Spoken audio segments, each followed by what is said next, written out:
Hello and welcome to part 4 of my November 2013 update. My battery's on 1 bar at the moment, so hopefully this will last me while I do this video. This one has got, again, 8 titles. I think just one of these is a DVD and the rest are Blu-rays. So the first one, this is Volume 8 of the Ealing Studios Rarities Collection, and the 4 films on this one is There Ain't No Justice, Silent Passenger, The Feminine Touch and Young Man's Fancy. So the 4 films on this, again sort of the varying quality, nothing particularly too long on there. I think the longest film there is 88 minutes. Usually sort of 2 of these are quite good, and these are films that don't generally get a release anyway, so it's nice to have them on here. These are about 10 quid to get 4 films, so 2 per disc, it's not too bad. I think Volume 12 has just been announced, so not sure how many they're going to do of these, and they've already done 32 films. But I'm sure there's loads of films for them to do, and they're all taken from the negative or something similar, so the quality of them should be quite good. And there's a new strand of these ones which I'll show you in part 5 or part 6, which they've started to do. Next up, this is Kevin Costner in Field of Dreams. There's no extra features on this disc at all, unfortunately. Nothing from the DVD. I have seen, well, I've seen most of it. I haven't watched it fully from the beginning, but I've watched sort of probably 2/3 of it. And I'm not going into too much detail. Again, it's one of the films that I think most of people will be aware of. And it's got radioactive. But let's see. This was 19. What year was this film? 1989. So he's made quite a few films there. And Burt Lancaster, the late Burt Lancaster, the James Earl Jones, who probably more well known as the voice of Darth Vader. Don't have to necessarily be a sports fan or baseball fan to enjoy this film, so I'm not really a baseball fan, but it's sentimental, it's enjoyable. So if you've not seen this, do recommend picking it up. It's probably at £8, these budget sort of catalogue releases, so that one. Next up, this is divisive for one reason. I'll come to that in a moment. This is Weird Science, a film which most people have seen. Now the difference between this and the US release is the US release has got some extra features on. This hasn't. One of the extra features they've got on their disc is one of the episodes, I think, for the TV series, which I used to watch when it was on BBC One years ago. Different people, but the 2 stars, Anthony Michael Hall and Ilan, is it Mitchell Smith? I don't see he's done too much, I don't think. Anthony Michael Hall was quite popular in the 80s. I think she was, well, I can't remember now because I haven't seen it for a while. I think he was in The Breakfast Club and some other films like that. And this is a John Hughes film. This one he has directed. Sadly, he did pass away. I can't remember when he passed away, but quite a good legacy. Film like Uncle Buck as well. And this is about 2 nerds, sort of call them nerds or geeks or something, who use their computer to create the perfect woman, Kelly LeBrock. And it's got a appearance in here from Bill Paxton, I think, or Bill Pullman. No, Bill Paxton, playing the brother of, I think, Elon Mitchell Smith's character. The problem with this is the transfer is not very good. It's already come out in America, and the reviews of the Blu-ray picture quality wasn't very good. But I didn't take too much notice, and I didn't really read it, and then got this in the post. So I have checked it, it's okay, but it's far from perfect. And that's sometimes the problem with these Universal Catalogue releases. They show them on a VC1 encode, which, although it's quite good, normally you expect AVC, which is sort of the better quality, high definition, and you expect quite a sharp picture. And Universal ones, especially catalogue releases, don't tend to be that great. And it's 5.1 sound, HD, lossless, but it doesn't really pack any punch. So I'd recommend this on the film itself if you've not seen it, if you're a fan. Probably worth holding on till it drops to about £4 or £5, or get a part of an offer and pick it up then, because it's not really worth £7 or £8 it is at the moment. But it's still a good film. Next up is Voyage to the Bottom of the Sea. And so actually, I watched this film last year on DVD, so I probably won't watch his Blu-ray this year, and watch it next year. And as from the title,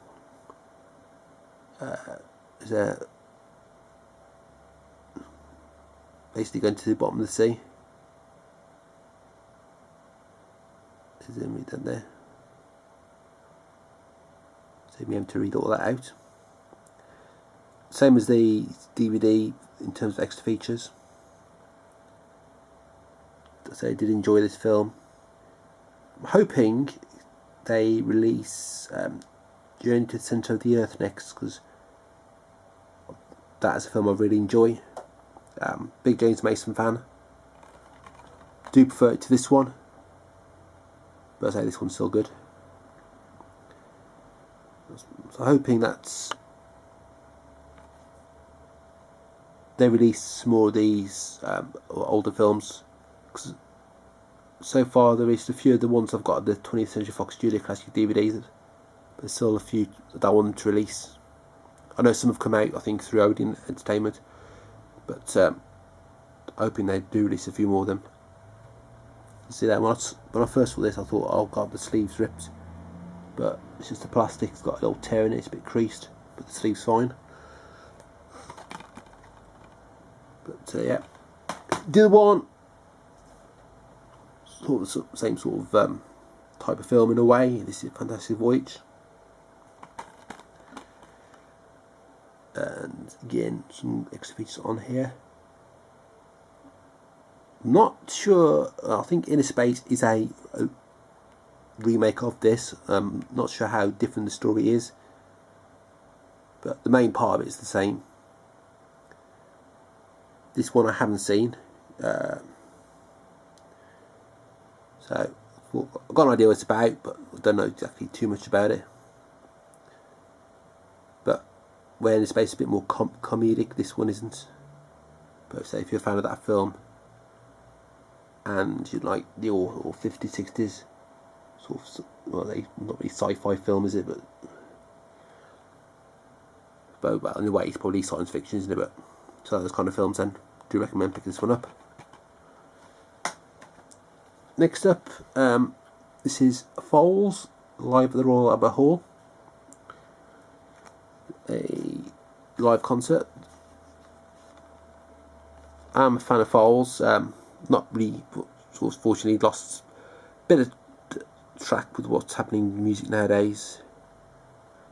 I think this is just the newer stuff. Don't there's any older songs on here. None of the older ones I know anyway. I had this ordered from Amazon, and it seemed to be stuck in limbo for a while, so I sent them a message and asked them why they hadn't sent it out, and to apologise, and they sent it out to me. But I was expecting it within sort of 3 or 4 days of being released, and it was over a week before I received it. But yeah, there's a mark on there somewhere. But yeah, this is just a slip case over a slim case.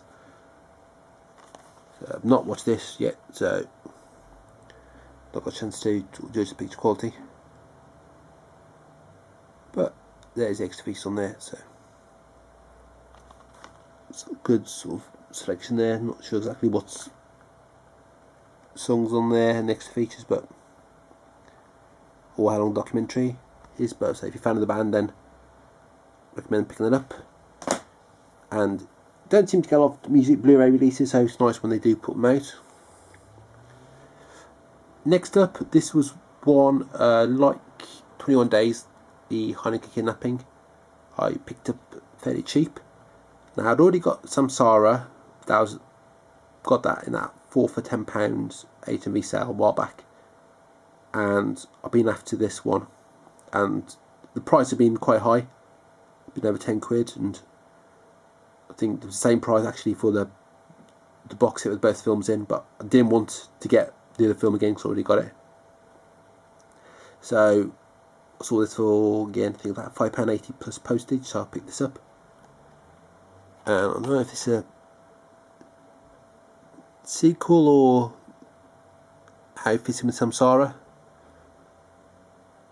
but there's an extra piece on there. Now the only thing, this was listed as 2 discs, but unlike Samsara, this doesn't have a DVD copy, it's just a Blu-ray. But and this was originally released by Second Sight, and I did think for a moment I'd get that release. I mean, it's exactly the same, but I wanted the Arrow release, not just for the slip case, but because I want to put it with the other one. I like to have them both on the same label, so got that. And this one, the slip case was fine. Tiny little dent on anything, but nothing obvious. It's not particularly long either, 97 minutes, so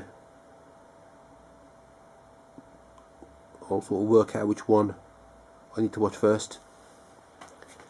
And final one for this part, and I mentioned part 1, I'm watching this now. This is City Lights by Charlie Chaplin. This has been a pain to get hold of.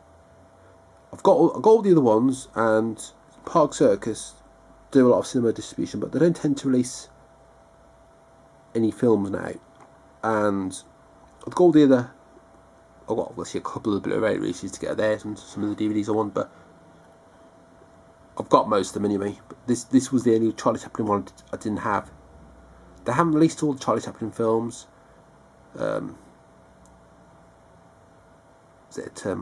Monsieur Verdoux, and I think I can't actually remember a couple of the other titles which I've got on the DVD box set of his films. A couple of those haven't been released. I think Woman in Paris was another one. I think they've had releases on Blu-ray overseas, but not in the UK. And this was the last one I wanted. And whether it's out of print or they just didn't have any in stock or something, I don't know. And I've been looking and looking and looking, and I looked the other day when I was looking at this. Those are the titles, and I just had a quick search because I'd got a copy order when Amazon supposedly had it in stock, or well, not actually in stock, but they said dispatched within so many days. I think 7 to 11. But I mean, that order had been out before about 2 months. Then I was having a look on Amazon, and I saw a seller called Movie Store selling it. They had 1 copy, and it was new and sealed. And I quickly snapped that up. It was about, I think with postage, come to about 18 quid, so a bit more than I was actually paying. But I knew I wouldn't get any cheaper, and I knew I probably wouldn't be able to find it if I didn't buy it then, so I went in and bought it. There is a Criterion release of this, but I don't have a region free Blu-ray player, so it probably would have cost me the same amount of money. But I wanted this one because I've got the other ones. It doesn't particularly have a lot of special features on here, they're all on DVD. But I've got the DVD sort of box set of the films with all the extra features on there. So this has got just a few of them. There's nothing new on here, just a selection of what's on the other one. But so I've been looking to pick this up, and I'm so glad I finally managed to get it.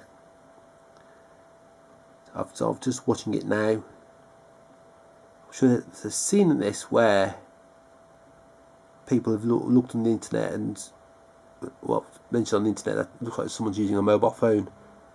I haven't got to that scene yet, so I have seen the clip though. But someone sort of thinks, okay, someone sees something in something and misinterprets it, and then endless discussion about it. But that's by the by. Watched a few of his other films recently. I haven't watched them all yet by any means of the imagination, and I've got the short films as well, part of the BFI collection. There's the Mutual Films, 2 volumes of that to watch, the SNA films, 2 volumes, and the Keystone films. And what I'm trying to do at the moment, well, watching a film trying to watch a film every year from about 1895, and I've only got a few years left to go now. I think till 1905, 6, 7. Some of those years might be a bit difficult because I don't think I've got anything for those years.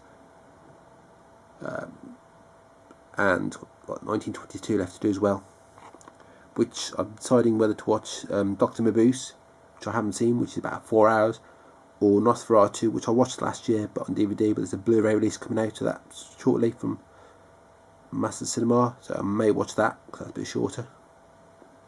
I'm also trying to watch Academy Award Best Picture winners, films, and trying to get the IMDb Top 250 done as well. Got a long way to go on that one, unfortunately. And it does change slightly as well. I think the biggest ones I've got to watch in there are the Lord of the Rings films, which I haven't watched yet. But this is one of those on that list, so gives you a good excuse to watch it. But I say it's got a Blu-ray and a DVD, so DVD based on the film and the extra features. So I've got some more titles to do, but I'll probably do those later this week. Well, definitely one more part this week, probably 2, depends what comes through in the post this week. Because I've got some not only new release titles to come, but I've also got some titles that I ordered through Play sellers. So you can't always guarantee that you'll get those within a couple of days. Sometimes they can take a week. But as usual, please rate, comment and subscribe.